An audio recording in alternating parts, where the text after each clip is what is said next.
Hi, everyone, and welcome back to Burn The Rulebook podcast. This is the podcast where we break down everything you were never taught about menopause, mental health, and relationships one truth at a time. I'm Rachel Boyle, a licensed couples therapist, sex therapist, and certified menopause specialist. This podcast helps you understand what is actually happening to your body, mind, and relationships, and gives you real tools to move through life with clarity, calm, and connection. Let's get started. Hi, and welcome back. Today we are going to be talking about perimenopause and pain or discomfort with sex. So if sex has started to feel painful, if you feel like you've been getting tense or it just doesn't feel right during perimenopause, I want you to know that you are not alone. And it doesn't mean that something's wrong with you. This is very common during perimenopause.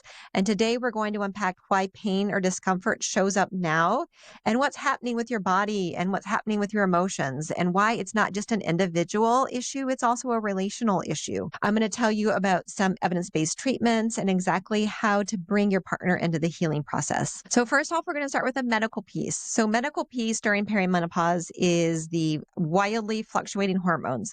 So specifically with the pain or discomfort during sex, we're going to talk about estrogen and testosterone. So as you know, estrogen fluctuates wildly during perimenopause. And so it decreases the amount of estrogen that you have in your vulva and in the vaginal canal. Also, your testosterone has started a steady decline since you were in your 30s. So now it's really, really low. And your vulva and your vaginal canal also need testosterone. And so you're at this point in your life where both of them are going to be low, and you will notice that the tissue has become a lot more sensitive. So there's a name for this. It's called the genitourinary syndrome of menopause. It's GSM is what we refer to it as. And that can include symptoms like dryness, burning, itching, urinary urgency, pain or discomfort with sex. And what happens over time, if it's left untreated, is that the labia minora will start to reabsorb into your body. Also, your clitoris will do that too. So it's actually really important to be aware of this so that that doesn't happen to you, because then that's going to make sex really uncomfortable. Large reviews show that sex pain or discomfort during perimenopause is very common, and it can really impact your mood and your quality of life and also your relationship. Another reason that women can have pain or discomfort with sex is that they haven't taken the time to be properly warmed up. And when you're younger, that's okay because you've got really vibrant tissues down there and they bounce back really quickly. But as you get older, that's not so much the case. So what do I mean by warm up? Okay, so there's a big difference in the way that men and women become ready for sex. Women need 15 to 20 minutes for the tissues to plump up, for the clitoris to engorge, and also for the cervix to move up and out of the way. So if you're not taking that 15 to 20 minutes and you're starting much quicker than that with penetration, it's just not going to feel good. Like if penetration is happening and the cervix isn't moved up and out of the way, then it can get hurt. And that doesn't feel good when it gets hit, right? It hurts. Also, those tissues also haven't been properly lubricated. So I want you all to think about taking time for arousal and for pleasure. So most people in the United States, when we learn about sex, it is what we call destination sex. P in the V, penis in the vagina, thrusting, and then orgasm happens. And that's considered to be a positive sexual experience. Well, it is if you're a man, but it's not so great if you're the woman. In this warm-up phase, a lot of people call that foreplay, but really foreplay should be the main event, right? And then penetration and orgasm is kind of like the thing that happens right at the end. So you want to spend a lot of time in this warm-up phase. And when you do that, then your body is going to be so much more ready and lubricated and plumped up so that when you do have intercourse, it won't be painful. I like to kind of use the example of when you go to a buffet and you've got these really amazing drinks and appetizers, and then you've got your main course and then you have dessert. You're not just going to run to the dessert and like stuff your face really fast and have it over with in like 10 minutes. Okay, that would be miserable. None of us would do that. So I want you to approach sex the same way. I want you to think about what it would be like to spend some time sampling the drinks and then maybe the appetizer, then having some good food. And then the end, the orgasm is the dessert. But you want to have a lot of lead up to that. When there's pain or discomfort during sex, this is also a relational problem, right? Because there's two people engaging in sex. It's like a team sport, right? Unless you're doing it on your own. But most of the time, if you're having sex with another person, it's a team sport. So as a culture, women are taught to think that sex can be painful or have discomfort and that we're just supposed to do it anyway. But what will happen over time is that if you're having sex and you don't really want to, or it's uncomfortable or painful, your body will unconsciously start to pull away and tighten up. And when your body does that, it's going to make sex more painful. And then when sex gets more painful, your body's going to tighten up and pull away, like retracts. It constricts in onto itself. And that just becomes a cycle. And so that's why it's important for you and your partner to talk about this together, because there are things that your partner can do so that your body is not trying to pull away. So the first thing is that when you talk to your partner about what you like and what feels really good, and they're on board with this longer arousal and pleasure part before penetration happens, then that's going to help you feel more comfortable in your body. And it's super important to feel comfortable in your body if you're going to be having sex, because if you're not comfortable in your body, you're going to tighten up. And studies show that when partners show empathy, compassion, collaboration, and flexibility, it actually predicts better sexual and relationship outcomes in the relationships. If your partner is critical, right, or is pressuring you to have a lot of sex, that's going to predict worse outcomes.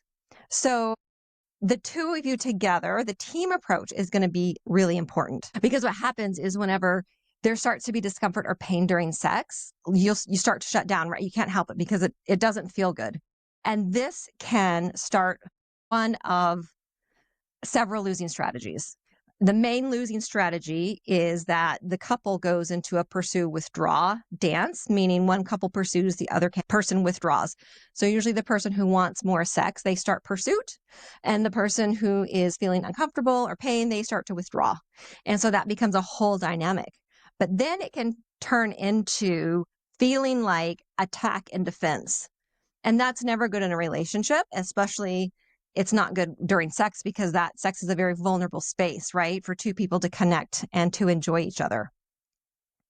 I'm going to give you a couple things that you can do to get started. First line treatment for genitourinary syndrome of menopause is going to be vaginal estrogen. You need to go to your doctor. You need to have a proper exam. And I've talked previously about how to find a doctor who's actually trained in women's sexual health, because that's super important. Otherwise, you're going to get bad, wrong information. That's not going to help you, and it might even make you feel worse. So vaginal estrogen is the first line treatment. After that, you can do DHEA, which also requires a prescription from your doctor. You can try that. Those two things together usually will help deal with any kind of the GSM issues that you're having with, dry tissue that is thin, because estrogen actually produces collagen, right? So it's like the skincare companies have gotten word of this, and now women are getting prescriptions for facial estrogen cream that they're putting on their face now, because we all want collagen on our faces. Anyway, I always say if it's good for the lips down there, it's good for the lips up here. So next you want to use some lube. I like Uber Lube. It's really great. It doesn't have a smell. It's silicone based, right? So it stays slippery and lubey. So that's really good. You also might need some pelvic floor therapy. Any woman who's ever had a child absolutely 100% needs pelvic floor therapy. It would be great if women could get it right after they deliver, but our healthcare system doesn't really support that, and most women don't know it. So now, if you need it, definitely go get it. There are some really great pelvic floor therapists out there that can do wonders for your pelvic floor. So now we're going to look at how to talk to your partner about this. And some women are really great about talking to their partners about everything, and some women, it feels really uncomfortable. So here's some words that you can use. Whenever you're talking to your partner about something that's happening, you want to focus on what you're feeling rather than what they are doing or what they're not doing, right? Because whenever you own what's happening with you in your own body, it creates an invitation for your partner to get on board as a team, and they're not going to feel so much like you're blaming them. You could say something like, I've noticed lately that I've been having some pain or discomfort during sex. And when that happens, I notice that I'm pulling back and I'm tightening up. And because I want us to be able to have really good sex, I'd like us to be on the same team against the pain. That brings your partner in as part of the team. And now the issue is the pain. The issue is not your partner and what they're doing wrong, but the issue is the pain. Then you talk to your partner about what you'd like, which is let's have a longer warm up period. You can even tell them why that's important because your partner, like most guys out there, they really want you to feel good. They're usually really on board with this because then they see that you're really enjoying it. And whenever they see you really enjoying it, that turns them on. So it's a win-win for everybody. Then next, you got to get your lube. Get your lube in place. You guys can use your lube together, right? Lube, lube, lube. Talk about the lube. You're going to go see your doctor. You're going to get an exam. They're going to look at the area. They're going to look at the tissue. They're going to look at the clitoris to make sure there's no clitoral adhesions that could be causing the pain. And then you're going to start feeling better. And when you start feeling better, you want to re-enter having sex a little more slowly, right? Don't just like jump right in, but maybe start a little bit slower so that both of you can adjust to this new way of having sex with each other. Now, something that couples can do together that's really fun to help co-regulate each other is you can do breathing exercises together. And that can be really nice because it can create some intimacy, it can create some connection, and you can look at each other in the eyes while you're breathing together. When couples are doing the same kind of breath work or movement together, it actually creates this attraction to one another. So that's something else that you can do to help. And one more thing, if you're having problems talking to your partner, then I want you to find a really good couples therapist because talking about sex can be tricky sometimes. So if you tried it, it's not going how you want, then go see a couples therapist. They can do wonders to help you get those conversations and get you reconnected. So you're not broken. There's nothing wrong with your body. It just starts to change during midlife. And in midlife is when you are going to need to change things up a little bit. And you know what? If you've been in a long-term relationship for a while, it's good to change things up anyway. And remember, pain with sex during perimenopause is common, treatable, and it's a relational issue. If you have found this to be helpful, share it with a friend. And remember that there's nothing wrong with you. Thanks for spending time with me today. I hope you found something helpful, validating, or just a little more human in our conversation. Remember, while I'm a licensed therapist, I'm not your therapist, and I'm not a medical doctor. This podcast is for informational and educational purposes only and does not constitute medical or mental health advice. For personalized care, please consult with a licensed healthcare provider or mental health professional trained in the area you're seeking support. You deserve expert guidance that's tailored just for you.